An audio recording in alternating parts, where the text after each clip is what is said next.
Hello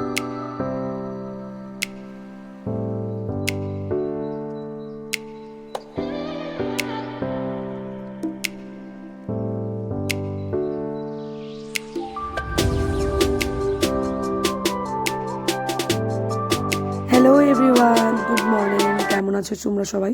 আশা করি সবাই ভালো আছো। আমিও বেশ ভালোই আছি মোটামুটি।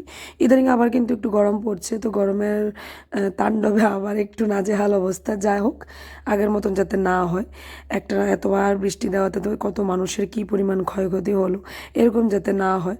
যাক, গরমটা সহ্য করে নেবো আমরা, অল্প একটু কিচ্ছু হবে না, কিন্তু মানুষের যাতে ক্ষতি না হয়। তো দেখো, সকালবেলা রুটিন শুরু হয়ে গেল। সকাল থেকেই শুরু হয়ে যায় আমাদের কাজকর্ম। আমরা তো আর বসে থাকতে পারি না, তো সকাল থেকে শুরু যেহেতু হয়ে যায়। আজকে যদি একটু লেট করে আমি ব্লগটা স্টার্ট করেছি, কারণ রান্নাবান্নার ঝামেলাতে আমি ছিলাম না ওই দিকটা।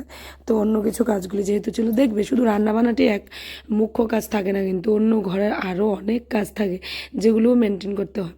তো যদি একটু রান্নাবান্নার থেকে একটু রেহাই পেয়ে অন্যদিকের কাজগুলি করতে পারি, তাহলে মনটা একটু অন্যরকম লাগে, কারণ একঘেয়েমে এসে পড়ে কিন্তু।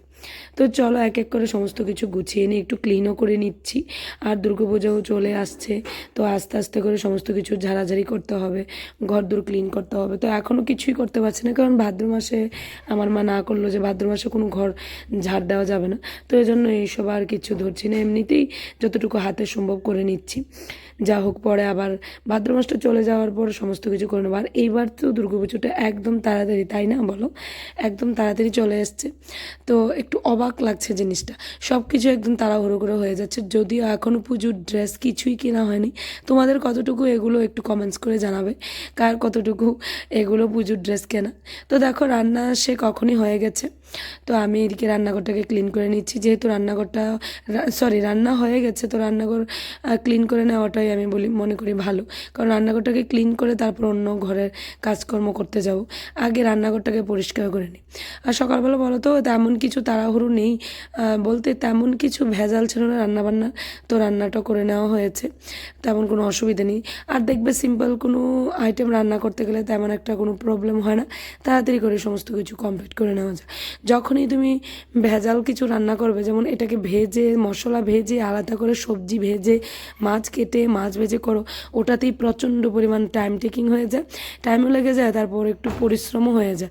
আর এখন গরমের জন্য আবার করতে অসুবিধা হয়ে যায়। দেখো, এক এক করে ঘরগুলো ঝাড় দিয়ে নিচ্ছি। আর আরেকটা কী বলো তো, যদি আগের দিন মাছটা এনে রাখা যায়, ওটাকে কেটে কুটে ভালোভাবে একদম ধুয়ে পরিষ্কার করে ফ্রিজের মধ্যে রেখে দিলে, পরের দিন বাস ঘুম থেকে উঠে স্নানে যাওয়ার আগে ওটাকে নামিয়ে রেখে যাও, বাস এটাও বরফটাও কেটে গেল। তারপর যখন তখন এসে তুমি রান্নাটাও সেরে নিতে পারো। ওটা যেদিন হয় সেদিন রান্না করতে তেমন কোনো টাইম লাগে না। তো দেখতেই পাচ্ছ ঘরের কি অবস্থা, এই সাইডে এক, এই সাইডে আর এক। বাচ্চা কাচ্চাদের ঘর আর কি বলে বোঝাবো, তোমাদেরও নিশ্চয়ই বাচ্চা কাচ্চা আছে, তোমরাও বুঝো যে বাচ্চারা থাকলে ঘরের মধ্যে ঘর তুমি যতই গুছানোর চেষ্টা করো, গুছিয়ে রাখা যাবে না। বিশেষ করে ছোট্ট বাচ্চা যদি থাকে, যখন বাচ্চাটা বুঝতে পারবে যে না, ওটা ঘরটাকে ভরালে সুন্দর লাগছে না, বুঝতে পারবে, তখনই তোমার ওই যে ঘর গোছানোটা সার্থক হবে। তো আজকেও আমি সুন্দর করে খাটের তলাগুলো একটু ভালোভাবে ঝাড় দিয়ে নিলাম, কারণ কি বলতো, এই যে একটু ধুলোবালি লেগে থাকে, আর এই যে মাথার চুল, কী পরিমাণে মাথার চুল যে লেগে থাকে তোমাদেরকে কি বলবো। তো এক এক করে সমস্ত ঘর ধরে ঝাড় দেওয়া হয়ে গেলো। আর এই কুর্তিটা পরে আমার প্রচণ্ড গরম লাগছিল, বিশ্বাস করো গাইস, প্রচণ্ড গরম লাগছিল। আমি তো বুঝতেই পারিনি যে এত গরম লাগবে। সকালবেলা ঘুম থেকে উঠে দেখলাম এত একটা গরম নেই, কিন্তু আস্তে আস্তে যখন বেলা হচ্ছিল, প্রচণ্ড পরিমাণে মাথার উপর যখন সূর্য উঠছিল, আর সূর্যের কিরণটা একদম মানে তীর্যকভাবে লাগছিল, এত গরম লাগছিল। আর এই কুর্তিটা পরে আমার প্রচণ্ড তখন গরম লাগছিল। কখন ভাবছিলাম যে ব্লগের কাজটা শেষ করব আর সেই নাইটি পরবো, তার উপর দেখো আরও ঝামেলা। এই যে কাপড় চোপড় দেখতে পাচ্ছ, এগুলো সকালবেলা ভিজিয়ে রেখে গিয়েছিলাম, এগুলোকে আবার ভালোভাবে কাচতে হবে। তো এগুলো কাচতে হলে কতক্ষণ টাইম লাগবে, আর বুঝতেই পারছো কী রকম পরিমাণ রৌদ্র। তারপরে এই যে কুর্তিটা পরে আমার অবস্থা একদম নাজেহাল। যা হোক, কিছু বলে তো আর লাভ নেই, যখন কাজ রেডি করে রেখেছি তো করতেই হবে। যদি আগে না ভিজাতাম তাহলে এতগুলো কাপড় কাচতে হতো। তো এইদিকে আবার মাধবকে খাইয়ে স্কুলে দিয়ে এসেছিলাম, মাঝখান দিয়ে মাধবকে স্কুলে দিয়ে এসেছি, দেখি এই কাজগুলো একদম শান্তিতে করতে পারছি, নয়তো আমি শান্তিতে কোনো কাজই করতে পারতাম না। তো রান্নাটাও মোটামুটি শেষ হয়ে গেছে, তো এই জন্য অনেকটা রিল্যাক্স ফিল করছি। এখন তাড়াতাড়ি করে কাজগুলো কমপ্লিট করব, কমপ্লিট করে গিয়ে বাস একটু ঘরে বসবো, আর মেয়েকে বলবো তুই আমাকে এক গ্লাস জল দে, আমি একদম হাঁপিয়ে যাচ্ছি, কি বলবো। তো যা হোক, আমাদের কাজ তো আমাদেরকেই করতে হবে, ঠিক না বলো? আমাদের কাজ তো আর কেউ করে দেবে না। আর সংসার যেহেতু নিজের কাজ তো নিজেকেই করতে হয়। সংসার যেহেতু তোমার, তো তোমার কাজ তোমাকেই করতে হবে, অন্য কাউকে বলেও লাভ নেই, অন্য কারোর জন্য রেখেও লাভ নেই।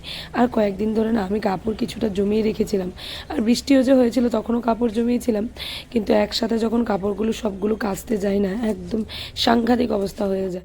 এজন্য আমি এখন মোটামুটি একটু না জমানোর চেষ্টা করি, কিন্তু তবু কি বলো তো, সকালে যদি গামলা থেকে নিয়ে গিয়ে ধুয়ে দিই, তারপর আবার দুপুর হতে না হতেই আবার জমে যায়। এই যে হাজব্যান্ড দোকান থেকে এসে কাপড়টা খুলে রাখে, এত ঘামে, আবার ছেলে স্কুল থেকে এসে রাখে, মেয়ে স্নান করার আগে রাখে, মানে প্রচুর পরিমাণে জমে যায়। আর তারপর এগুলোর উপর থাকে না, এই যে দেখো টেবিলের কাভার, পর্দা, ব্যাট কাভার, এই সমস্ত জিনিসের কথা তো আর বলেই লাভ নেই। তো দেখো কাপড় চোপড় কেচে এসে বসলাম করে, মেয়েকে বললাম একটু এসিটা চালিয়ে দে প্লিজ, প্রচণ্ড হাঁপিয়ে গেছি। তো বেলাও হয়ে গেল, তো মেয়ে আমাকে এক গ্লাস জল এনে দিতে বললাম, একটু জল এনে দে, জল খাইতে জলটাও খেয়ে নিলাম। এখন একটু মোবাইলে কাজ করব, বেশিক্ষণ না, 10-15 মিনিট, তারপর আবার মাধবকে আনতে যেতে হবে, মাধবের স্কুলও ছুটি হয়ে যাবে। তো রিল্যাক্স করার টাইম না একদমই পাই না। যখন ও ঘুমায় তখন কোনো দিন এডিটিংয়ের কাজ করি, ম্যাক্সিমাম টাইমে এডিটিংয়ের কাজ করি, তারপর ও উঠে যায়, আমি ঘুমানোর টাইমেই পাই না। একটু 20-15 মিনিট, 15 কি 20 মিনিট একটু রিল্যাক্স করার টাইম পাই। আর সারাদিনে যদি পাই তো রাতের বেলাও ঘুমাতে ঘুমাতে আমার বেজে যায় 12টা, 12:30, ওই এডিটিংয়ের কাজ করতে করতে। সত্যি যারা ব্লগ বানাও তারাই বুঝবে যে এডিটিংয়ের কাজ কত কঠিন। আর সারাদিনে তোমার জীবনটাকে, সারাদিনের যে লাইফটা না, এটাকে যখন তুমি একটা গল্পের আকারে তুলে ধরবে, তখন যে কত পরিশ্রম হয়, কত এফোর্ট দিতে লাগে। তো দেখো এদিকে টাইমও হয়ে গেছে মাধবকে আনার। তো মেয়েকে বললাম তুই একটু মোবাইলটা দেখ, বসে বসে দরজাগুলো লাগিয়ে দিয়ে যাচ্ছি, আমি মাধবকে স্কুল থেকে নিয়ে আসি। নিয়ে এসেই তো আবার সে কাজ শুরু হয়ে যাবে। তো মাধবকে আনতে যাব, এসে না একদম আমি আর ভিডিও করার একদম টাইম পাইনি, বিশ্বাস করো। কারণ খাওয়া দাওয়া, মাধবকে ড্রেস চেঞ্জ করানো, এসব করে একদমই টাইম পাইনি।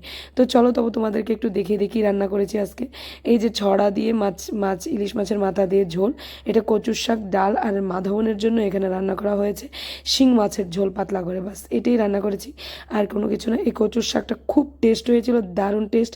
মান কচুর শাক ইলিশ মাছের মাথা দিয়ে, এটাও ইলিশ মাছের মাথা ল্যাজ দিয়ে, ছড়া দিয়ে। সো তোমাদেরকে বললাম ফ্রেন্ডস যে দুপুরবেলা খাওয়া দাওয়া করে ন্যাপ নিয়েছিলাম, বাস একদম ঘুম থেকে উঠে দেখি 5টা বেজে গেছে। দেখো বেলা দেখে বুঝতেই পারছো যে বিকেল হয়েছে, কিন্তু রোদ নামার কোনো গন্ধ নেই। এখানে দেখো সূর্যের কিরণটা কি সুন্দরভাবে পড়ছে। তো বিকেলবেলা আবার বাচ্চাদের মর্জি যে আরজি যে কিছু একটা করে দাও মা, কিছু একটা করে দাও। তো আবার দেখো সেই গরমের মধ্যে গেলাম, আর আজকে গরমটা প্রচণ্ড পরিমাণে, রান্না করে যাওয়া হয়ে যাচ্ছে না। তবু কী করবো, রান্না করে তো যেতেই হবে, যেহেতু মা হয়েছি, তো সমস্ত কিছু করার শক্তি রাখতে হবে, ঠিক না? মা হয়ে গেলে না আলাদা একটা শক্তি চলে আসে। শরীরের শক্তি না কাজ করলেও মনের শক্তিটা দিয়ে দেখবে তোমাকে একদম সামনের দিকে এগিয়ে নিয়ে যাবে। তো আমরা যেহেতু মা হয়ে গেছি, বাচ্চা কাচ্চাদের জন্য ওদের মর্জি বা আরজি যা করে, এগুলো মেনটেন করার জন্য আমাদের অনেক কিছু করতে হয়। তো দেখো এখানে রান্নাঘরে যেহেতু চলে এসেছি, এক এক করে কাজকর্ম করে নেব। আর গরম যেহেতু পড়ে গেছে, তো ডালটা ছিল দুপুরবেলা, এটাকে আমি জাল দিয়ে নেব, এটাকে ফুটিয়ে নেব যাতে নষ্ট না হয়, নয়তো আবার নষ্ট হয়ে যাবে। আর গাইজ আমার ঘরের টেম্পারেচার প্রচণ্ড থাকে, ওইদিকে একটু ব্যালকনিতে চলে গেলাম, ফুল গাছগুলোতে একটু জল দিয়ে নিই। ও গাছগুলো না সকাল থেকে হাঁ করে থাকে কখন ওগুলোকে জল দেওয়া হবে। বিশ্বাস করো কখনো সকালবেলা জল দেওয়ার একদম টাইম পেয়ে উঠি না।